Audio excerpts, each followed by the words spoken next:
Yes हम लोगों ने इनकम एंड एक्सपेंडिचर अकाउंट उस दिन कल ही रिवाइज किया, कल एक बार सीखा भी। तो इनकम साइड में कौन सा आएगा सर? पहले आएगा इनकम साइड में collection from members for property expenses.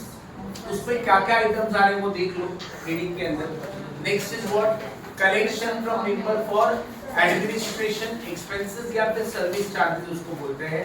उसमें क्या क्या आ रहा है वो हमने देख लिया। उसके बाद आता है interest and dividend. Okay, interest and dividend आता है। उसमें दो तीन चीजें हैं, interest on FD, interest on saving bank and dividends.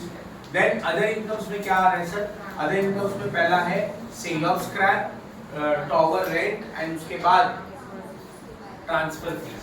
अच्छा, आपको मालूम है ये इनकम्स का आइटम कहां से मिलेगा सर हमको? Credit side. क्रेडिट साइड में जो भी दिया है रहेगा वो सब इनकम है। अच्छा, डेबिट का आइटम्स में क्या क्या आएगा? सेम प्रॉपर्टी एक्सपेंसेस, एक्सपेंडिचर में प्रॉपर्टी और प्रॉपर्टी एक्सपेंस वही आइटम आएंगे जो हमने कलेक्शन फ्रॉम किया है, प्रॉपर्टी टैक्सेस वगैरह। बट कैसे पता चलेगा आपको कि डेबिट, यस डेबिट में दिया हुआ एक्सपेंडिचर में रहेगा और जो क्रेडिट में दिया वो सब इनकम्स में रहेगा। समझ में आया? फिर उसके बाद हमने लिखा था एस्टैब्लिशमेंट एक्सपेंसेस, उसमें भी वही आइटम आएंगे जो हमने कलेक्शन फ्रॉम एस्टैब्लिशमेंट लिखा है। और उसके बाद अदर्स में क्या आएगा sir? Depreciation and there might be surplus और डेफिसिट। मतलब बिजनेस, मतलब कोऑपरेटिव सोसाइटी के पास जो भी सरप्लस रहेगा, प्लस में आंसर आया तो सरप्लस, माइनस में अगर आंसर आता है तो उसको बोलेंगे डेफिसिट। Clear with this? अच्छा student, now what we have to do, आज हम लोग ये भी एक चीज देखना है, मेंबर से जो पैसा आता है वो तीन टाइप का आता है। Collection from member for property expenses, collection from member for service charges and last एक फंड्स के लिए पैसा आता है। बट फंड्स को हम इनकम में नहीं लिखेंगे कभी भी।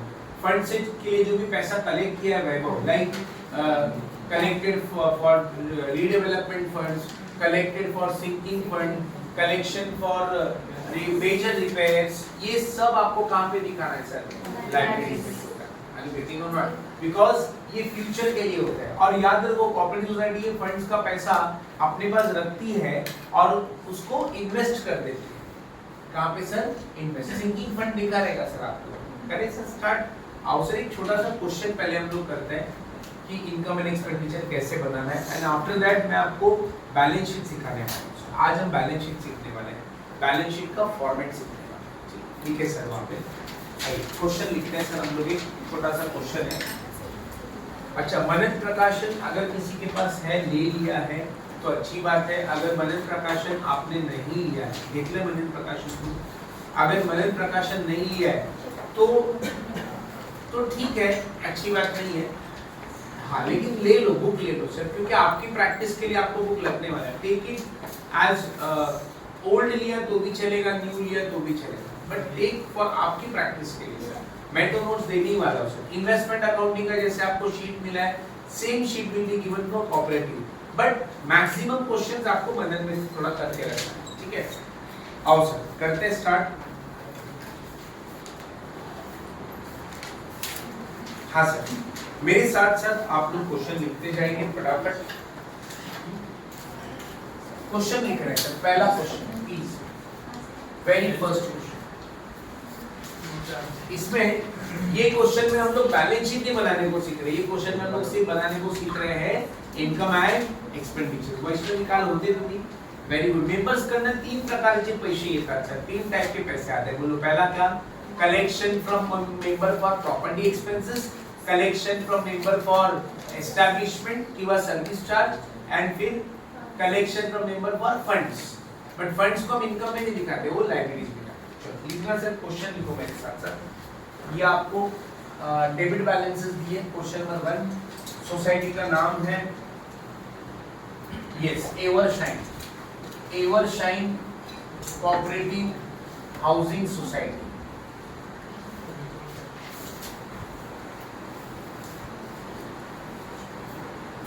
यस सर, ये है आपके डेबिट बैलेंसेस।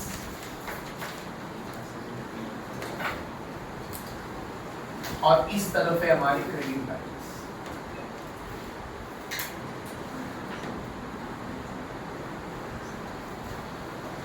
चलो डेबिट साइड में देख लेते हैं सर क्या क्या दिया हुआ है।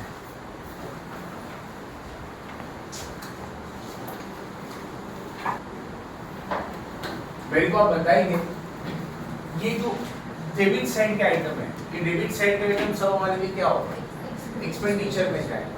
सबका सब आइटम एक्सपेंडिचर में छाप देंगे, लेकिन हेडिंग वाइज डालना पड़ेगा, हेडिंग वाइज डालना पड़ेगा। अच्छा, क्रेडिट साइड का इनकम कहाँ जाएगा, सॉरी इनकम में जाएगा सर, है ना, क्रेडिट साइड, बट हमें हेडिंग वाइज डालना पड़ेगा। तो हम लोग सबसे पहले यहाँ पे क्या लिखेंगे, वेरी फर्स्ट एक्सपेंडिचर में क्या लिखेंगे सर, प्रॉपर्टी एक्सपेंसेस, है ना, प्रॉपर्टी एक्सपेंसेस।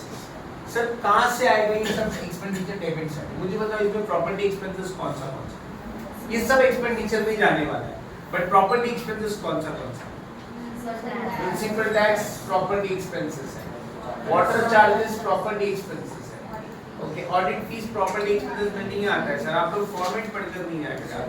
सर्विस चार्जेस वो कहाँ आएगा बेटा, एस्टेब्लिशमेंट में आएगा, सर्विस चार्ज बोले एस्टेब्लिशमेंट, अकाउंटिंग चार्जेस भी कहाँ आएगा सर, सर्विस चार्ज में, उसी को एस्टेब्लिशमेंट चार्जेस भी बोल सकते हैं। Staff salary establishment, repairs and maintenance property, क्योंकि रिपेयर्स एंड मेंटेनेंस किसका होगा बेटा, प्रॉपर्टी का होगा। तो आपको याद रखना पड़ेगा कौन सा आइटम कौन सा हेडिंग में जा रहा है, बाकी और कुछ नहीं, इसमें बहुत इजी है।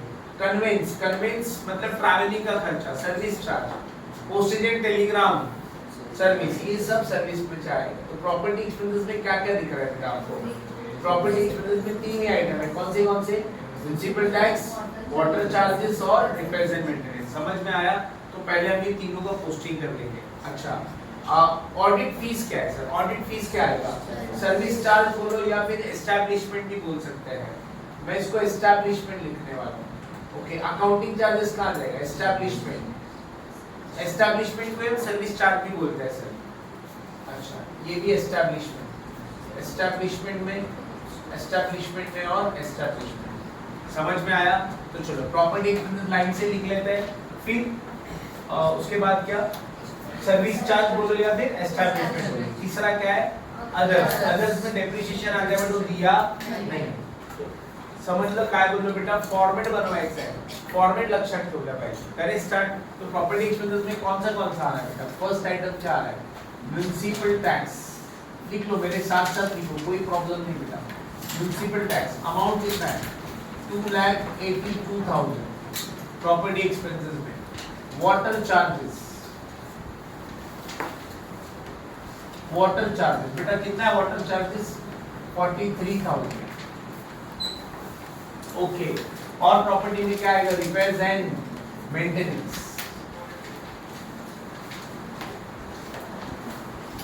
रिपेयर्स एंड मेंटेनेंस कितना बेटा, रिपेयर्स एंड मेंटेनेंस 67,000। टोटल हम बाद में बाहर ले लेंगे सर, कोई प्रॉब्लम नहीं। अच्छा, सेकेंड आइटम क्या आ रहा है बेटा, सेकेंड क्या आता है, एस्टैब्लिशमेंट एक्सपेंसेस। अच्छा, इसी को हम सर्विस चार्जेस भी बोलते हैं सर।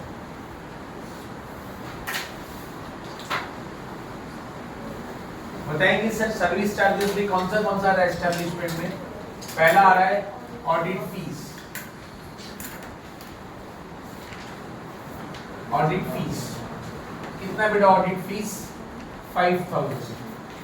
अच्छा, ऑडिट फीस के बाद क्या है, एस्टैब्लिशमेंट में दूसरा आइटम क्या है, अकाउंटिंग,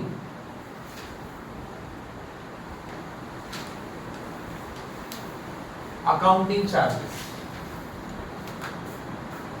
12,000। Staff salary 48,000।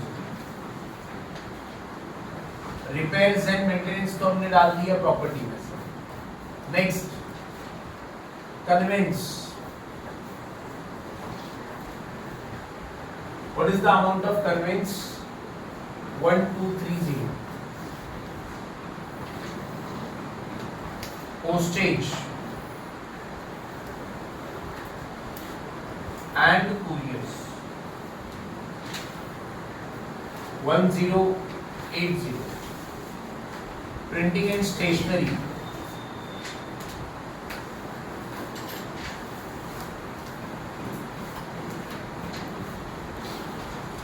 2500।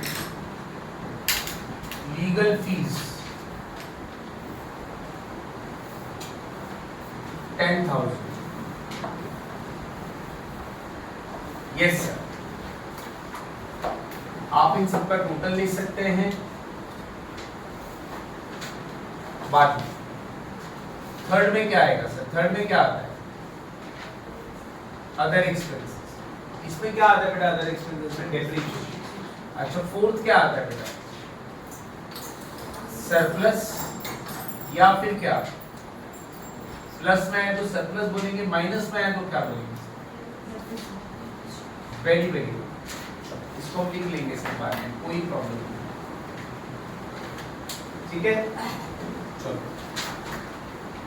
टोटल ले लेंगे। 2,82,000, 43,000, 67,000, 392, 3,92,000। अच्छा, नेक्स्ट 5,000, 12,000, 48,000, 1,200, 30, 1080, 2,500 and 10,000, 7,9,810, 7,9,810। Done student. अच्छा, अब मेरे को बताओ क्रेडिट साइड में क्या है? Collection from member for property expenses, उसमें जो जो आएगा वो। उसके बाद collection from member for establishment की वो सर्विस चार्ज वो, उसके बाद इंटरेस्ट एंड डिविडेंड, उसके बाद अदर इनकम्स। तो एक बार ये मार्क कर लेते हैं सर, एक मिनट मार्क कर लेते हैं। टॉवर रेंट कहाँ है? पढ़ के नहीं आया sir? Other incomes, sale of scrap, other incomes, interest on FD, interest and dividend, interest on saving, interest and dividend, dividend, interest and dividend, right ना? अच्छा, अभी मेंबर्स कंट्रीब्यूशन ये कहाँ जाएगा? यस, मेंबर्स ऊपर आएगा, members contribution for property expenses, उसमें ही आएगा members contribution for property expenses, members contribution for establishment में आएगा ये, बराबर? चार हेडिंग है ना बेटा इनकम में। Members collection from member for property expenses, collection from member for establishment, नंतर interest and dividend other. Sir देखो, मैंने आपको बोला ना FA5 जैसा गया, प्लीज ये FA7 ना जाए, प्रैक्टिस करते हैं। बहुत सिंपल है सर, ना इसमें कोई पीसी निकालना है, काहीच करायचं नाही, जर्नल एंट्री पण नाही, अख्ख्या सिलेबस में जर्नल एंट्री नहीं से कुठे पण जर्नल एंट्री नहीं है, सिर्फ आपको फॉर्मेट लर्न करना है। सोचो FA7 में इन्वेस्टमेंट अकाउंटिंग देखा, लेंदी था सर, थोड़ा सा इंटरेस्ट वगैरह निकालना पड़ता है, मालूम है ना, स्टेप लेने पड़ते हैं। यहाँ पे भी सिर्फ फॉर्मेट, आपको सिर्फ फॉर्मेट लर्न करना। अच्छा बोलो, ये कहाँ जाएगा sir? Collection from member for establishment, sir income है ना? Collection from member for properties, collection from member for electricity property. Next is what? Collection from member for establishment, collection from member for, अच्छा collection from building fund, भूल गए क्या? Funds के लिए जो पैसे जमा करते हैं वो इनकम में नहीं आता, कहाँ जाता है? याद आ रहा है? कल पढ़ाया था, स्टार्ट करो फटाफट।